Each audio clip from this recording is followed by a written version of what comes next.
সবকিছু ঠিক থাকলে আগামী বছরের ফেব্রুয়ারিতে অনুষ্ঠিত হবে বহুল কাঙ্ক্ষিত ত্রয়োদশ জাতীয় সংসদ নির্বাচন। এরই মধ্যে দলগুলো তাদের সম্ভাব্য প্রার্থীদের তালিকা প্রকাশ করতে শুরু করেছে। দেশের প্রধান রাজনৈতিক দল বিএনপি ৩ নভেম্বর ২৩৭ আসনে দলীয় প্রার্থী ঘোষণা করেছে। বাকি ৬৩ আসন বাদ রাখা হয়েছে শরিক দলের জন্য। গুঞ্জন রয়েছে বিএনপির ফাঁকা রাখা ঢাকা ১০ আসনে উপদেষ্টা আসিফ মাহমুদ ও যে কোনো এক আসনে ধানের শীষের কাণ্ডারি হতে পারেন আরেক উপদেষ্টা মাহফুজ আলম।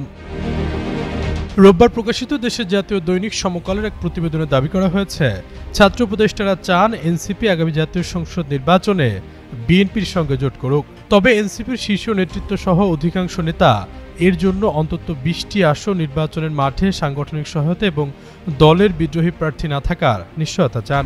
এই নিশ্চয়তা না পেলে তারা বিএনপির সঙ্গে জোট করতে আগ্রহী নন। বিকল্প হিসেবে তারা জামায়াতের সঙ্গে বিএনপি বিরোধী বৃহত্তর নির্বাচনী সমঝোতা যেতে চান। ফলে দোটানায় পড়েছে জুলাই অভ্যুত্থানের ছাত্রনেতাদের গঠিত এনসিপি।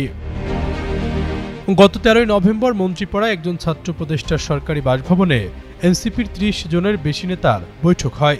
পরের দিন দলীয় কার্যালয়ে অনুষ্ঠিত সাধারণ সভা হয়। বৈঠকগুলোতে অংশ নেওয়া এনসিপির ৬ জন নেতার সঙ্গে কথা বলে এসব তথ্য পেয়েছে সংবাদ মাধ্যমটি।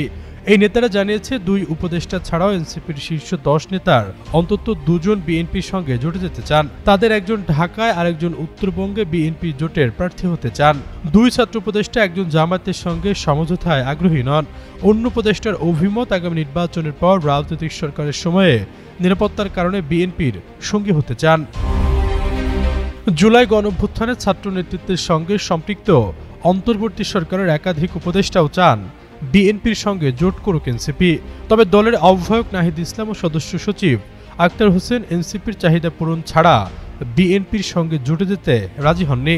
উপদেষ্টার বাসায় বৈঠকের সত্যতা স্বীকার না করলেও গত সাধারণ সভার কথা নিশ্চিত করেছেন এনসিপির জ্যেষ্ঠ যুগ্ম আহ্বায়ক আরিফুল ইসলাম আদিব। জোটের বিষয়ে তিনি বলেন, এই বিষয়ে কোনো সিদ্ধান্ত হয়নি। আলোচনা হয়েছে জুলাই সনদ এবং সংস্কার বাস্তবায়নে যে দলগুলোর সঙ্গে এনসিপির অবস্থান কাছাকাছি তাদের সঙ্গে নির্বাচনী জোট বা সমঝোতা হতে পারে। এনসিপি সূত্র জানিয়েছে, দলের ৫৫ সদস্যের রাজনৈতিক কাউন্সিল ৩০ থেকে ৩২ জন উপদেষ্টার বাসভবনের ওই বৈঠকে উপস্থিত ছিলেন। ২ উপদেষ্টা ছাড়াও নাহিদ, আক্তার, মুখ্য সমন্বয়ক নাসিরুদ্দিন পাটোয়ারি সহ এনসিপির জ্যেষ্ঠ নেতারা জোট নিয়ে মতামত দেন বৈঠকে। বৈঠক সূত্র জানায়, তথ্য উপদেষ্টা মাহফুজ আলম বিএনপির সঙ্গে জোটের পরামর্শ দেন। বিএনপির সঙ্গে জোট গঠনের সবচেয়ে জোরালো অবস্থান নেন স্থানীয় সরকার উপদেষ্টা আসিফ মাহমুদ সজীব ভুইয়া। তিনি বলেন, এনসিপিকে আগামী সংসদে থাকতে হলে বিএনপির জোটে যেতে হবে। সমকাল এই বিষয়ে ২ উপদেষ্টার বক্তব্য জানার চেষ্টা করেছে, তবে তা সম্ভব হয়নি। আশরাফুল ইসলাম, যুগান্তর নিউজ।